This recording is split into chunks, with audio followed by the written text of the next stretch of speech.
Welcome to Facilitating Change, the podcast that celebrates the dedicated staff who make safety and innovation possible every single day in facilities management.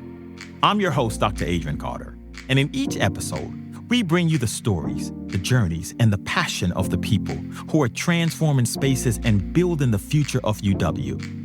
Whether it's managing massive capital projects, maintaining campus operations, or leading sustainable initiatives, these are the change makers driving excellence behind the scenes. This is Facilitating Change, humbly presented by the Fair Coalition of the University of Washington Facilities. Let's get into it. Today, I'm joined by Ian Wyborsky, straight out of the University of Washington Facilities Department. How are you doing today? I'm doing good, Dr. Carter. How are you? I'm well. This is your first time, you said, doing a podcast, so this is new for you. Yes, sir. All right. That's all right, though. It's going to be fine. We're going to have very amazing conversation, get to know more about you as part of our DEI work here for the University of Washington Facilities. So I have a series of questions. We're just going to talk. Feel free, relax, have fun. All right. This is going to be an amazing conversation that we're going to have. Tell us about you and your role within the University of Washington Facilities, and what does a typical day look like for you? Sure. I'm a temp, technically. I consider myself like seasonal. That's what I've been working thus far, but I'm on the Shop 10 UW grounds crew. I guess my technical position is a gardener, but I consider myself more like a groundskeeper. When I started, it was really varied. It was a lot of tree work, weeding, classic gardening stuff, picking up leaves. For the past 5 months, something like that, I've been on the mow crew. So I've been keeping the lawns, mainly working with the equipment. My day is a lot of just walking around with the mowers and making sure that we've had some stuff break. And so some minor maintenance, stuff that we don't need to take it to the mechanic for. It's pretty standard. Each day is the same. Now, how long have you been with facilities? Going on like a year and 6 months total. I took 3 months off after my last season. I'll be here for a year before my contract is up. Do you plan on re-upping your contract, or how does that work? Yeah, I think the temps are allowed to do 2 consecutive years at a time. I'm considering pursuing a permanent position on the mow crew. I've been pretty privileged to have this job because it pays well enough, and on my off season, I've been trying to do some traveling while I'm young. How old are you, if you don't mind sharing? I'm 23. Oh, wow. The beard throws people off, I It think. does. Yeah. How old do people usually think you are? Some people get it. I've been getting early 30s for the last 5 years, I think. So if you've been getting early 30s for the past 5 years, we're talking since you're about 18 years old. So since you've been 18 years old, you've been able to rent a car. Yeah, I suppose so. You've been able to rent a car.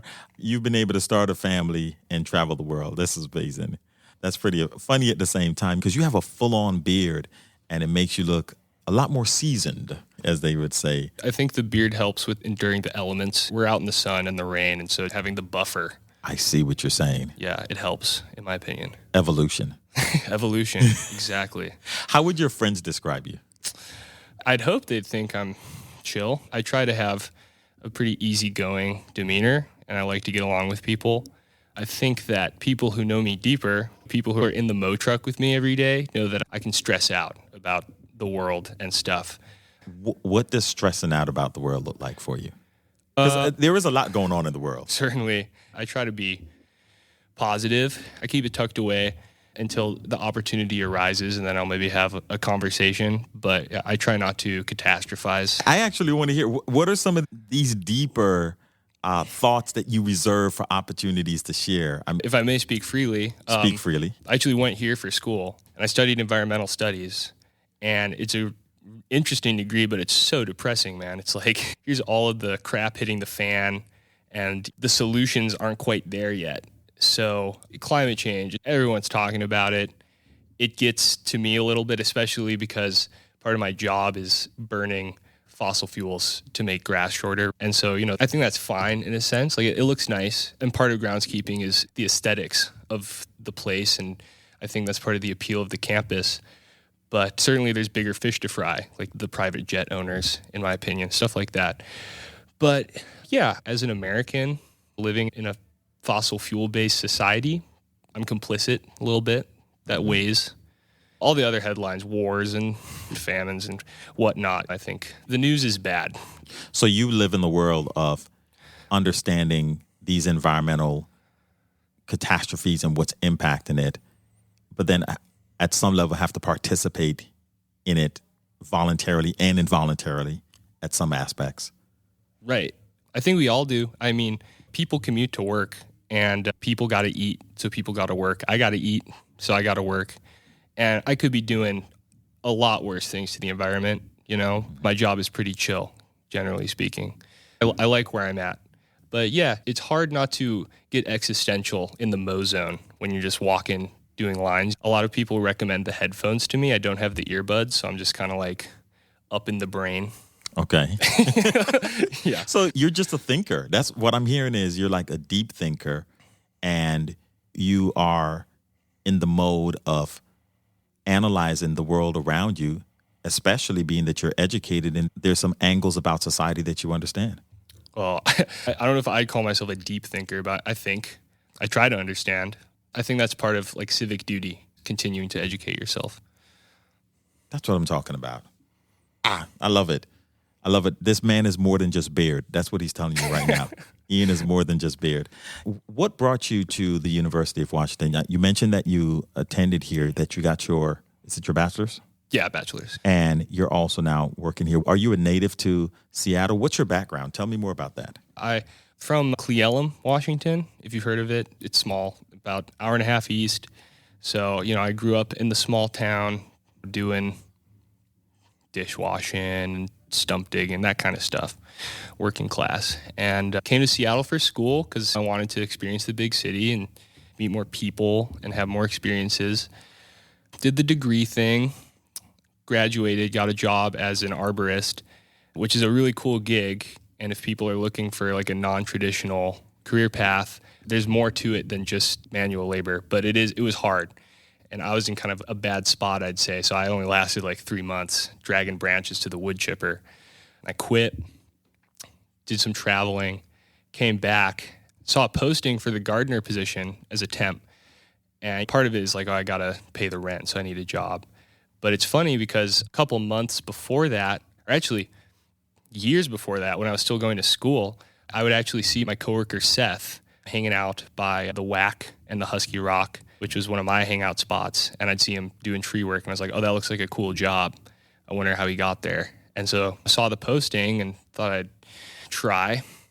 And now I've been here. It's like the second season, quote unquote. Still like it. Still like the people. Love it. Yeah. I love it. You wanted to see the big city. Right. And here you are. How has the big city change been for you from childhood, like, where you grew up, to what you're experiencing now? Well, I spent part of my childhood also in suburbia in Michigan. So I had this initial culture shock of, I was born in Cle, moved to Michigan, grew up in suburbia, and then halfway through childhood moved back to Cle. So I had the culture shock of moderate-sized town to like town of 2,000 people. And that was a thing. But I grew to love like the outdoor aspect.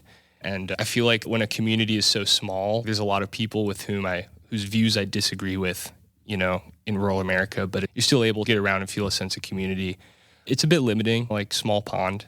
So coming to the city, yeah, definite culture shock. I feel like freshman year was rough, just being away from the parents. Probably most students go through this, right? But at the same time, it was so awesome to hear other languages spoken, to meet people from not just other parts of Washington, but like across the country. Great takeout. The gyros, excellent. Great takeout. You talk about food? Food, certainly. Not mad at that. That's one of the things. People are always like, I want to escape the rat race, go rural. The food options can be limited. So you got to prepare yourself for long drives to the grocery store type of thing. So it's not a Walmart world.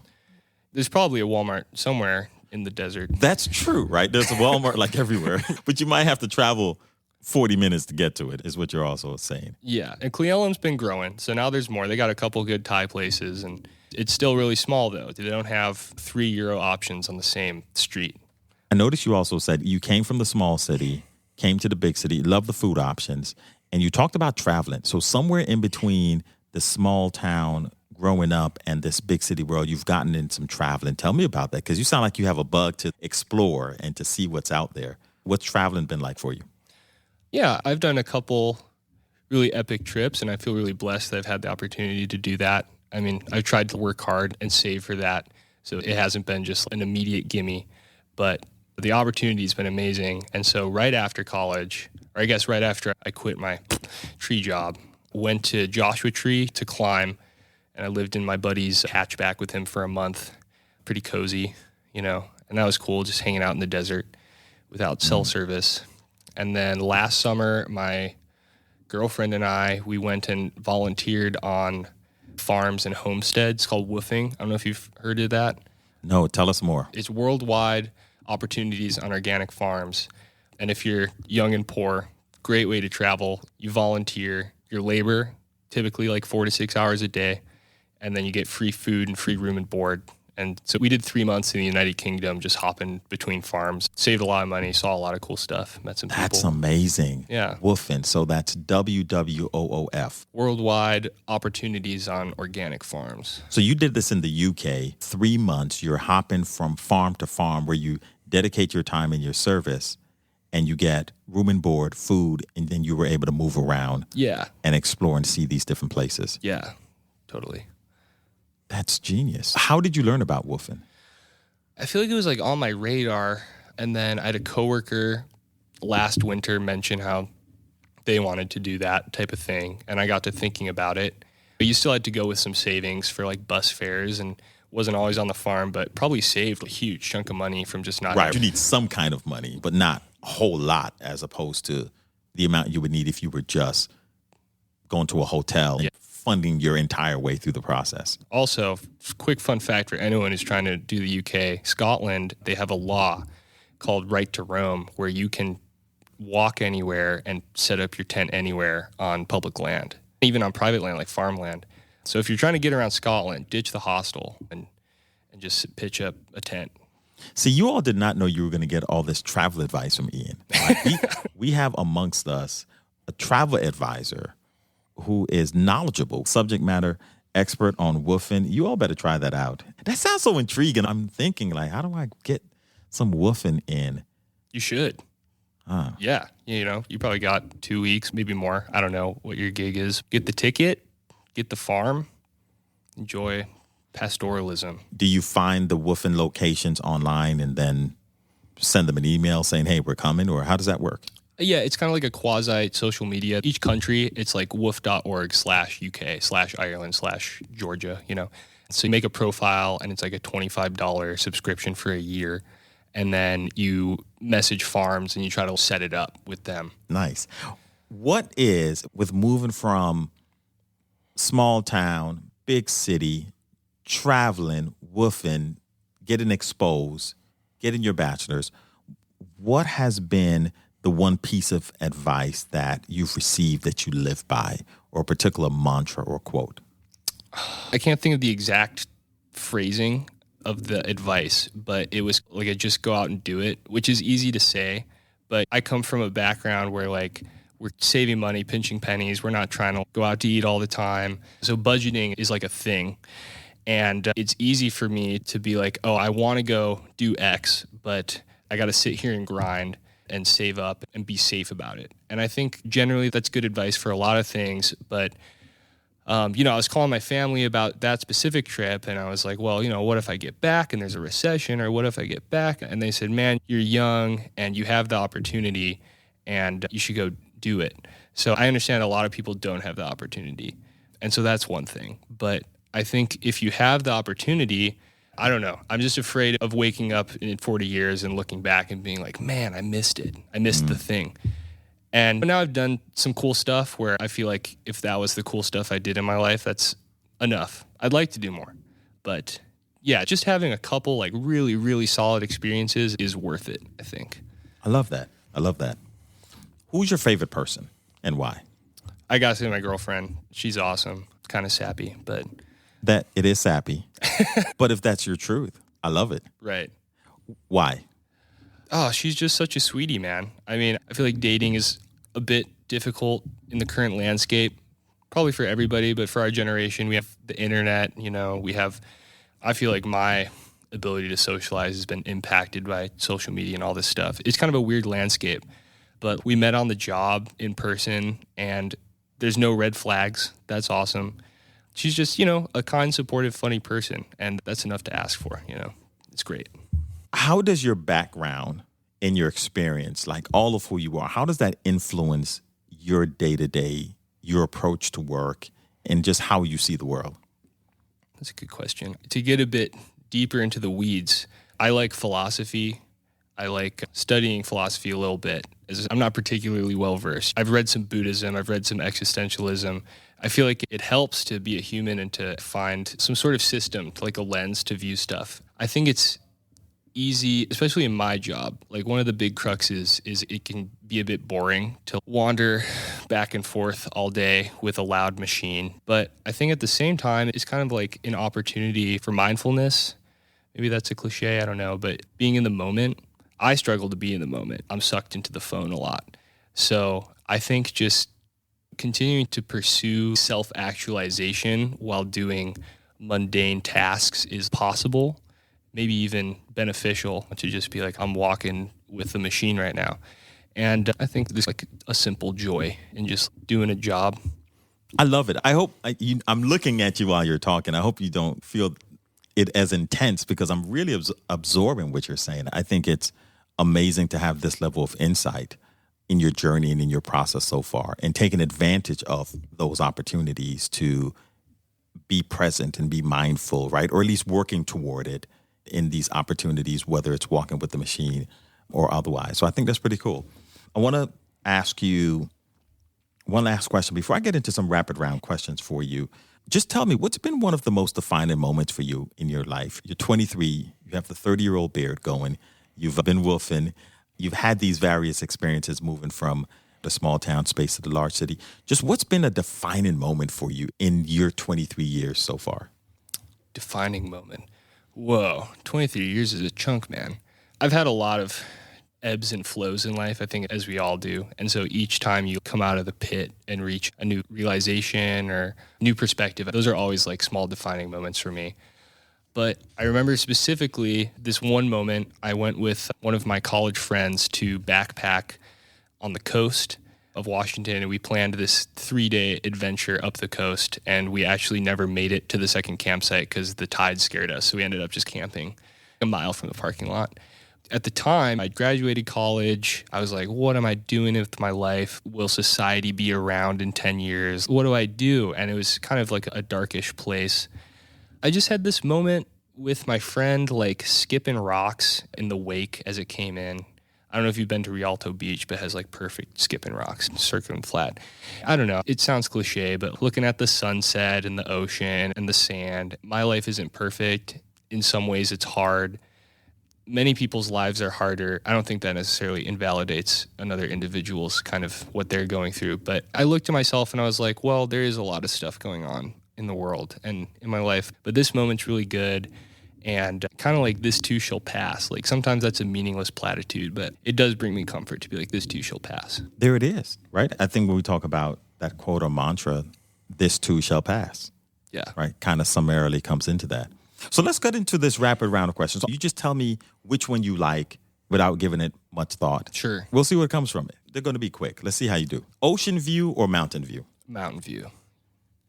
Oh, you knew that, right? I'm in the mountains. I like hiking, like climbing. Okay. Rainy day or sunny day? Oh, I'm going to go rainy day. Okay. Welcome to Seattle. Yeah. Okay. Football or basketball? I'm not a big sports guy. I guess I understand the rules of basketball more. I guess football confuses me sometimes. Okay. All right. I'm a big football guy, so I shouldn't be judging you on that, all right? I shouldn't be judging you. But to be fair, I don't really follow either that closely, but yeah. Classical music or jazz? Jazz. Camping or glamping? Camping. Camping for sure. Morning shower or evening shower? Oh, after work. I would start work early, and I'm sweaty by the end of the day. He said shower, period, right?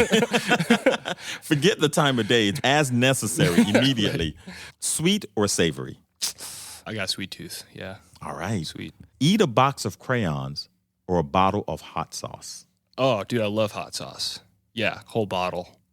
down the gullet, man. All right. Always have to skip everywhere or always have to hop everywhere? Skipping. You Skipping, can right? get into a nice groove. Yeah, I was thinking the same thing. Skipping just feels more easygoing, Right. right? Hopping sounds like work. How copacetic would it be if everyone just skipped everywhere? New rule, skipping. You talked about how, is it Scotland? Yeah. The open land that you can set up anywhere? Yeah. That's law? That's the law. Okay, new law skipping, new policy. So we'll let Lou know that we want new UW facilities policy that everyone has to skip.